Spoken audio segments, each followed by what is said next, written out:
Media में पहले से ही इसका मुख्तसर तारुफ किया गया। अब इसकी तफसीलात वजाहत पेश की जाएगी और इसकी लॉजिक समझाई जाएगी, जिसकी शुरू में आपको पीरियोडिक टेबल के एलिमेंट्स को समझाया जाएगा। पीरियोडिक टेबल में हाइड्रोजन के ऊपर वाले हिस्से में उसको मास और उसके निचले हिस्से में एटॉमिक वेट होता है। इस टेक्नोलॉजी में एटॉमिक वेट को फ्रीक्वेंसी कह रहे हैं। अब इस फ्रीक्वेंसी को समझने के लिए हम रेडियो की मिसाल पेश करते हैं। किसी भी आवाज़ को सुनने के लिए जैसे एफएम की फ्रीक्वेंसी को एडजस्ट करते हैं, जैसे 90 या 110, और इसके बाद इससे आवाज़ सुनाई देती है जो वो चैनल पर चल रही है। इसी तरह हम दूसरी मिसाल भी बताते हैं। जब किसी के खून का मुआयना किया जाता है तो मशीन को कैसा पता चलता है कि पीरियोडिक टेबल का कौन सा एलिमेंट है, जैसे आयरन, कॉपर, जिंक वगैरह। अब ये एक सवाल पैदा होता है कि मशीन में ज़बान नहीं होती, जिसको मज़ा चखे, वो तो एक लोहे की मशीन है। जी हाँ, ये एटॉमिक वेट है जिसको हम फ्रीक्वेंसी कह रहे हैं, जिसकी वजह से मशीन को पता चल जाता है। अब इस फ्रीक्वेंसी की पोलैरिटी को इस टेक्नोलॉजी में एडजस्ट किया गया है, जिसे पॉजिटिव या नेगेटिव कहते हैं। और इसको किस तरह एडजस्ट किया जाएगा, इसे समझने के लिए एक और मिसाल लेते हैं। पानी को अगर गर्म किया जाए तो इसे पॉजिटिव कहते हैं, और इसे फ्रिज में रख कर ठंडा किया जाए लेकिन बर्फ बनने से पहले तो इसे नेगेटिव पोलैरिटी कहते हैं। इसी तरह से कुछ खुसूसी टेक्नोलॉजी इस्तेमाल की जाती है फ्रीक्वेंसी को पोलैरिटी देने के लिए। अब तीसरा मरहला आता है जिसमें फ्रीक्वेंसी को इंटेंसिटी देना होता है। इसको समझने के लिए मैथमेटिक्स की मिसाल लेते हैं। +1 को अगर 0 करना हो तो -1 लगाने से हमें 0 हासिल होगा। इसी तरह बीमारी को दूर करने के लिए कुछ टेक्नोलॉजी का इस्तेमाल किया जाता है। अगर बीमारी पॉजिटिव है तो फ्रीक्वेंसी को नेगेटिव चार्ज किया जाता है। अगर बीमारी नेगेटिव है तो फ्रीक्वेंसी को पॉजिटिव चार्ज किया जाता है। इसके बाद चौथा मरहला आता है कि दवा किस हिस्से में काम करेगी। अब यहाँ एक सवाल पैदा होता है जिसमें ये जरासीम कहाँ है। इससे एक और सवाल सामने आता है कि जरासीम को जिस्म में कैसा ट्रेस किया जाए। इसके लिए कंप्यूटर टेक्नोलॉजी का पोर्ट ऑफ टीसीपी आईपी का कॉन्सेप्ट लाया गया है। इसे समझने के लिए एक और मिसाल लेते हैं जो स्मार्ट मोबाइल में IMEI, जो मोबाइल का आइडेंटिफिकेशन नंबर है, और उसका मुख्तलिफ सॉफ्टवेयर जैसे WhatsApp, Yahoo, Gmail, port of communication होते हैं, जिसकी वजह से एक खुसूसी टेक्निक जिसका नाम तकाराज है, जिसके इस्तेमाल किया जाता है ताकि फ्रीक्वेंसी को सलाहियत मिलती है जो जरासीम को ट्रेस करे और उनसे कम्युनिकेट करे। अब ये फ्रीक्वेंसी को काम करने के लिए ताकत की ज़रूरत पड़ती है, जिसकी वजह से इलेक्ट्रिसिटी का वोल्ट्स एंड एम्प्स इसमें डाला जाता है। आसान लफ्ज़ों में समझाते हैं, वोल्ट्स चाहिए किसी भी चीज़ को स्टार्ट करने के लिए, और एम्प्स चाहिए मैक्सिमम 20 मिनट्स उस प्रोसेस को चलाते रहने के लिए।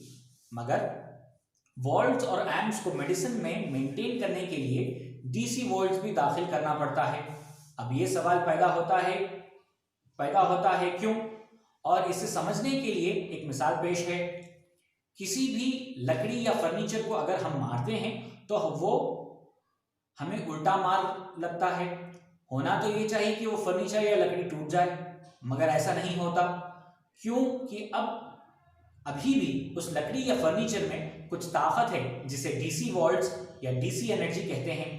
अगर ये एनर्जी ना होती तो लकड़ी को दीमक लग जाती या फिर वो डिकम्पोज हो जाती। अब इंसानी जिस्म के अंदर कम्युनिकेशन का मरहला को समझेंगे। जब मेडिसिन जिस्म में दाखिल की जाती है, इंसानी दिमाग उस दवा के निज़ाम को डिकोड करता है और जरासीम को अटैक करने में मदद करता है। मगर इंसानी दिमाग ये मेडिसिन को इस्तेमाल करने से पहले उसके खुद जिस्मानी निज़ाम को उसे चलाना होता है, जो अंदरूनी जिस्म के ऑर्गन से राब्ता पैदा करने के लिए चाहिए होता है, जिसकी वजह से 16 एलिमेंट्स ऑफ पीरियोडिक टेबल का इस्तेमाल किया गया है, जो कि TCP IP16 बस मॉड्यूल का इंतखाब किया गया जो कंप्यूटर टेक्नोलॉजी का है। यहां पर बस का मतलब समझना जरूरी है। बस एक बंडल है पीरियोडिक एलिमेंट्स का। 8 बिट बस का मतलब 8 लाइंस का एक बंडल। वैसे ही 16 बिट बस का मतलब 16 लाइंस का एक बंडल, जिसकी वजह से दिमाग ऑर्गन्स के साथ कम्युनिकेट करने के लिए जरूरी होता है। मगर हर ऑर्गन का अपना एक कम्युनिकेशन कोड होता है जो कि ये 16 बिट बस को इस्तेमाल करके पहुंचाना होता है, जिसकी वजह से इसको डिजिटल में कन्वर्ट करना जरूरी है। अब सवाल उठता है कि डिजिटल क्या है। इलेक्ट्रिसिटी में दो मोड्स हैं, या तो वो ऑन होता है या ऑफ होता है, और ये on off he 16 bit bus में एडजस्ट करना है। मिसाल के तौर पर 8 लाइंस का मुंतखब किया जाए और उनको एक वक्त ऑन रखा जाए तो उसको हम अल्फाबेट ए कहेंगे, और उसमें से एक वक्त 4 लाइंस को ऑफ रखेंगे तो उसको बी कहेंगे। इसी तरह 16 बिट बस होगा जो ऑर्गन्स की कम्युनिकेशन के लिए इस्तेमाल किया जाता है। अब ये 16 बिट बस का खुसूसी निज़ाम के तहत फ्रीक्वेंसी, पोलैरिटी, इंटेंसिटी हर एक लाइन को एडजस्ट करनी होती है। अब यहाँ पर दवा और ऑर्गन्स को कनेक्ट करने के लिए पोर्ट जो पहले समझाया गया था यहाँ पर भी शामिल करना होगा, जो कंप्यूटर टेक्नोलॉजी में बताया गया। अब यहाँ पर इस 16 बिट बस में 16 एलिमेंट्स का मुंतखब करना होता है, जिसकी बुनियाद प्लांट न्यूट्रिशन एंड फर्टिलाइजर्स की टेक्नोलॉजी के जरिए निकाला गया है और मेडिसिन में भी शामिल किया गया है, जिसको हमने डायग्राम में इंडिकेट किया है। जिसको पहले एम्स इस्तेमाल किया जाता है, फिर 16 पोर्ट्स डाला जाता है, फिर उसके बाद एंटी चार्ज किया जाता है।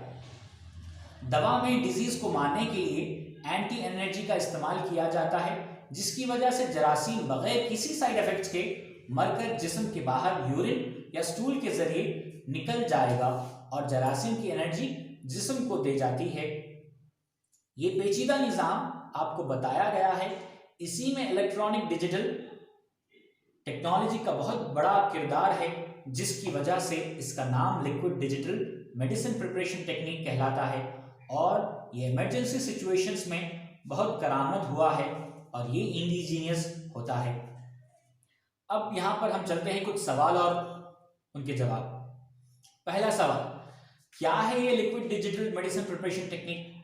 जवाब, ये अहकामात हैं जो सारे मेडिकल फील्ड वाले इस्तेमाल कर सकते हैं, और ये कुछ गाइडलाइंस हैं मेडिसिन बनाने के लिए इसकी, जिसकी बुनियाद कंप्यूटर डिजिटल के मुताबिक बनाई गई है, और ये लिक्विड फॉर्म में है, जो कि एक नया इन्वेंशन है। दूसरा सवाल, ये किस किस्म की दवा है? आयुर्वेदिक, यूनानी या एलोपैथी? जवाब, इस मेडिसिन में एनर्जी होती है जो दुनिया में मौजूद जिंदा एलिमेंट्स से ली जाती है और उस डिजिटल फॉर्मेट में तब्दील किया जाता है। पहली मेडिसिन जो बनाई गई वो वेजिटेबल किंगडम फूड स्टफ और अर्थ बेस्ड पीरियोडिक एलिमेंट्स और नॉन टॉक्सिक है। दवाई की लिक्विड में डिजिटल पैटर्न एनर्जी के सिवा कुछ भी नहीं है। तीसरा सवाल, क्या मेडिसिन के कुछ साइड इफेक्ट्स हैं? जवाब, मेडिसिन में ऑन ऑफ के सिग्नल होते हैं बंडल फॉर्म में, और 16 साइमल्टेनियस सिग्नल्स होते हैं और वो भी ऑन ऑफ की शक्ल हैं, जिसकी वजह से इसमें कोई साइड इफेक्ट्स नहीं है। चौथा सवाल, क्या सिग्नल्स और एलिमेंट्स को लैब में आइडेंटिफाई किया जा सकता है? जी हां, ये लैब टेस्टेबल है, मर्जेबल है और मैनेजेबल भी है। पांचवा सवाल, इस इन्वेंशन का क्या स्टेटस है? इस इन्वेंशन का कॉपीराइट, ट्रेडमार्क और ट्रेड सीक्रेट गवर्नमेंट से हासिल किया गया है। छठवां सवाल, दवाई बनाने के प्रिपरेशन को क्या कहते हैं? जवाब, इसको तकाराज कहते हैं। सातवां सवाल, क्या गवर्नमेंट ने इस टेक्नोलॉजी को अप्रूव किया है? जवाब, पहली बात यह है कि ये गाइडलाइंस है और एक नया इन्वेंशन है जिसको सर्टिफाई किया गया है प्राइवेट लैब ने safe to use and availability of periodic elements in liquid और साथ ही साथ 10 एजुकेशंस की जरूरत पड़ती है और ये toilet and medical preparation act के मातहत बनाया गया है। अब इसके लिए नया एक्ट नहीं चाहिए, सिर्फ गवर्नमेंट को डिसाइड करना है किस डिपार्टमेंट में इसको डालना है। शुक्रिया। लाइक करें, शेयर करें, सब्सक्राइब करना ना भूलें। धन्यवाद।